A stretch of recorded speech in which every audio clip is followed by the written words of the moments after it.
Assalamu alaikum wa rahmatullahi wa barakatuh, mes chers frères et sœurs. Alhamdulillah, alhamdulillah, alhamdulillah. Nous sommes enfin arrivés dans ce mois de Ramadan, alhamdulillah. J'espère que tout se passe bien pour votre premier jour de Ramadan, qu'Allah Azza wa Jal nous facilite tous ce mois de Ramadan, qu'Allah Azza wa Jal nous permette de passer un mois dans l'adoration, mes chers frères et sœurs. Aujourd'hui, Inch'Allah, nous allons continuer donc sur la création du prophète Adam alayhi salam. Et Allah Azza wa Jal, dans le Coran, décrit les phases de la création de Adam alayhi salam. La première phase est la phase de poussière. Et en effet, Allah Azza wa Jal dit dans le Coran, Allah créa Adam de poussière, puis lui dit sois, et il fut.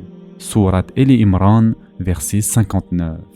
Mes chers frères et sœurs en islam, comme l'humain est créé de poussière, il en garde différentes caractéristiques. La terre est argileuse, sablonneuse, souple ou rigide. Les hommes, comme la terre, peuvent avoir différentes caractéristiques. La terre est piétinée, mais on peut la cultiver. La terre ne s'y oppose pas. Les qualités humaines, comme la patience, la modestie, l'humilité, en sont issues. Enfin, comme la terre est immobile, certains défauts, comme la paresse, apparaissent chez l'homme. La deuxième phase concerne la phase d'argile. Et en effet, Allah Azza wa Jal dit « Allah a bien fait tout ce qu'il a créé, et il a commencé la création de l'homme à partir de l'argile. » Surat As-Sajda, verset 7. Dans cette phase, l'eau devient une partie de la création. L'eau nettoie et représente le nettoyage. À cet égard, elle représente les sentiments comme la chasteté, l'honneur et le nettoyage physique et spirituel chez l'homme. La troisième phase concerne la phase de boue collante. Et en effet, Allah Azza wa Jal dit « Nous les avons créés de boue collante » Surat As-Safat, verset 11. Être collé et ne pas se détacher montre le sentiment de fidélité de l'homme. L'obstination et l'insistance sont donc une conséquence de cette phase. La quatrième phase concerne la phase de l'argile grissante. Tout comme la terre se revivifie grâce à la pluie du printemps, de même l'homme se revivifie grâce à ses pratiques charitables et empreintes de miséricorde. Et Allah Azza wa Jal dit dans le Coran, « Nous créâmes l'homme d'une argile grissante, extraite d'une boue malléable. » Surat Al-Hijr, verset 26. Et enfin, la cinquième phase concerne la phase d'argile cuite par le feu. Et en effet, Allah Azza wa Jal dit dans le Coran, « Il a créé l'homme d'argile sonnante, comme la poterie. » Surat Ar-Rahman, verset 14. Puis, après Adam alayhi salam, la création des hommes du début à la fin est résumée dans ce verset dans lequel Allah Azza wa Jal dit « Ensuite, nous avons fait du sperme une adhérence, et de l'adhérence, nous avons créé un embryon. Puis de cet embryon, nous avons créé des os, et nous avons revêtu les os de chair. Ensuite, nous l'avons transformé en une toute autre création. Gloire à Allah, le meilleur des créateurs. » Surat Al-Mu'minun, verset 14. Mes chers frères et sœurs en islam, ce n'est qu'à une date très récente que la médecine a pu parvenir à ces informations. Pourtant, il y a 14 siècles de cela, Allah Azza wa Jal avait déjà détaillé cela dans le Coran, c'est-à-dire Allah Azza wa Jal avait déjà détaillé les différentes phases de la création de l'homme. Allah Azza wa Jal parle des phases de la création qui ont tant à nous apprendre. L'argile, la première de ces phases ou étapes, c'est-à-dire la phase de la création d'Adam alayhi salam, à partir de la terre et en surface, une substance sans finesse à proprement parler. Les phases suivantes sont tout aussi viles, un fluide éjecté, un caillot de sang collé et gelé, une substance répulsive qui ressemble à une matière qui aurait été mâchée dans la bouche, sans aucun attrait finalement, mais il s'agit ici de la formation d'un être humain, une merveille artistique, une scène de grâce et de magnificence ordonnée par la puissance divine. Et suite à cela, la force et la vitalité de la matière et de l'esprit, après un certain temps, évoluent donc dans le sens contraire du processus de départ pour se retrouver finalement au point de départ, c'est-à-dire à la terre, où le corps finira par disparaître en se décomposant. Tout le corps de l'homme disparaîtra hormis les os du coccyx, c'est-à-dire de l'extrémité inférieure de la colonne vertébrale, à partir desquelles il réapparaîtra comme un germe. Allah Azza wa Jal invite donc l'homme à méditer sur son voyage à travers la pluralité en énonçant les versets suivants. À quiconque nous accordons une longue vie, nous faisons baisser sa forme. Ne comprendront-ils donc pas Sourate Yasin, verset 68. Ou encore, Allah, c'est lui qui vous a créé faible, puis après la faiblesse, il vous donne la force, puis après la force, il vous réduit à la faiblesse et à la vieillesse.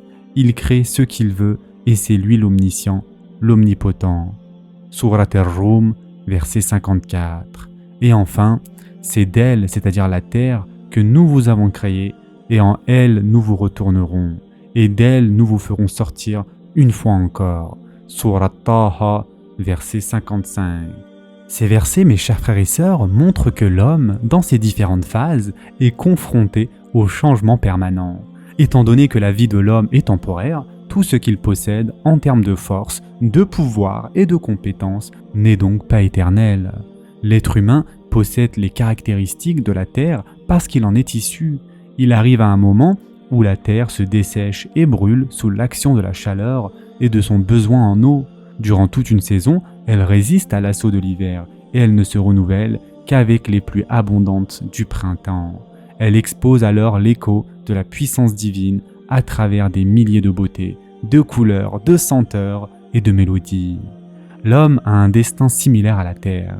Face aux agitations de la passion, la vie flotte et s'arrête comme une tempête de sable dans le désert. Sous la domination de l'ego, il s'enfonce lui-même dans l'amertume. Seule une victoire contre son ego le conduirait à atteindre la maturité spirituelle.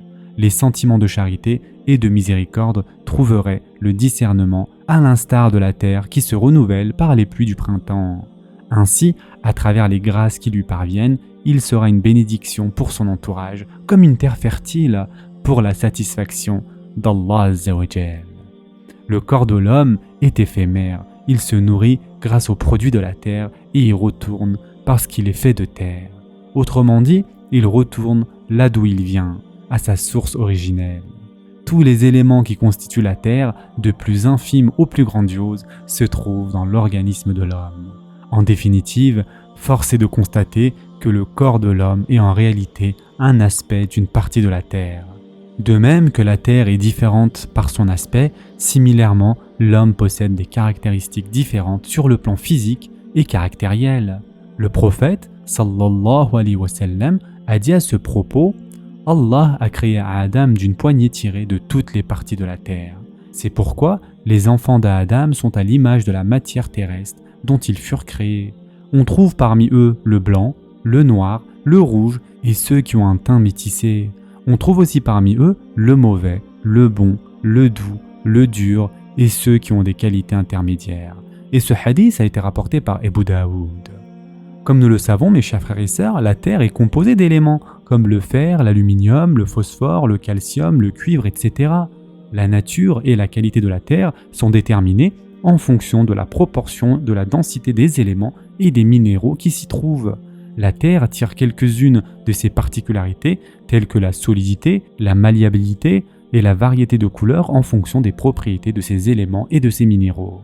Comme ces derniers sont présents dans des proportions différentes chez l'homme, cette créature vivante issue de la terre, il existe donc des rapports de propriété entre l'homme et la terre.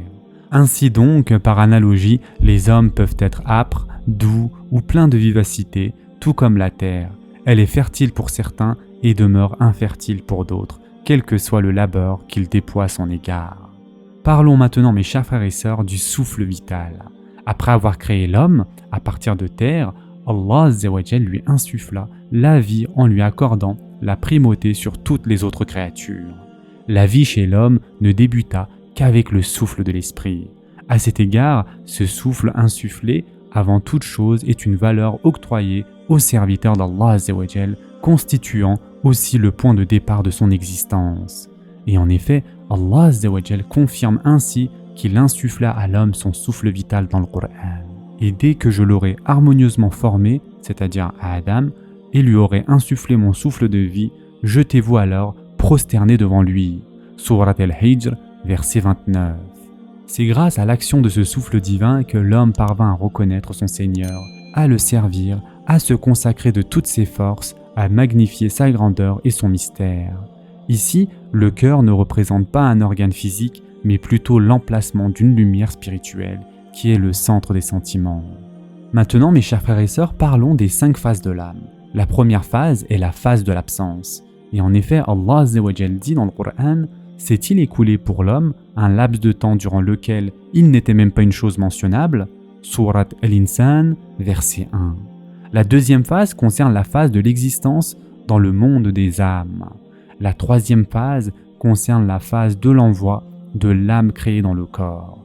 Et en effet, Allah Azza wa Jal dit, et dès que je l'aurai harmonieusement formé et lui aurai insufflé mon souffle de vie, jetez-vous alors prosterné devant lui. Surat Al-Hijr, verset 29. La quatrième phase est la phase de la séparation de l'âme du corps. Et en effet, Allah Azza wa Jal dit, toute âme goûtera la mort. Surat Al-Imran, verset 185. Et enfin, la cinquième phase est la phase du retour de l'âme dans le corps. Allah Azza wa Jal dit, celui qui les a créés une première fois leur redonnera la vie. Il se connaît parfaitement à toute création. Surat Yasin, verset 79. Cependant, mes chers frères et sœurs, qu'une chose soit claire, la nature réelle de l'esprit, notre connaissance limitée, ne nous permet pas de la définir convenablement. Et en effet, Allah Azza wa Jal dit, l'âme relève de l'ordre de mon Seigneur, et on ne vous a donné que peu de connaissances. Surat Al-Isra, verset 85. Allah Azza wa Jal dit ensuite, et il apprit à Adam tous les noms de toutes choses. Puis il les présenta aux anges et dit, informez-moi des noms de ceux-là si vous êtes véridiques, c'est-à-dire dans votre prétention que vous êtes plus méritant que Adam. Surat Al-Baqarah, verset 31. Les anges donc s'aperçurent de leurs erreurs et louèrent Allah Azza wa Jal qui leur dit, il dit, ô Adam, informe-les de ces noms. Puis quand celui-ci les eut informés de ces noms, Allah dit, ne vous ai-je pas dit que je connais les mystères des cieux et de la terre et que je sais ce que vous divulguez et ce que vous cachez? Surat Al-Baqarah, verset 33. L'intention voulue derrière l'apprentissage de ces noms était de faire connaître toute chose sur terre.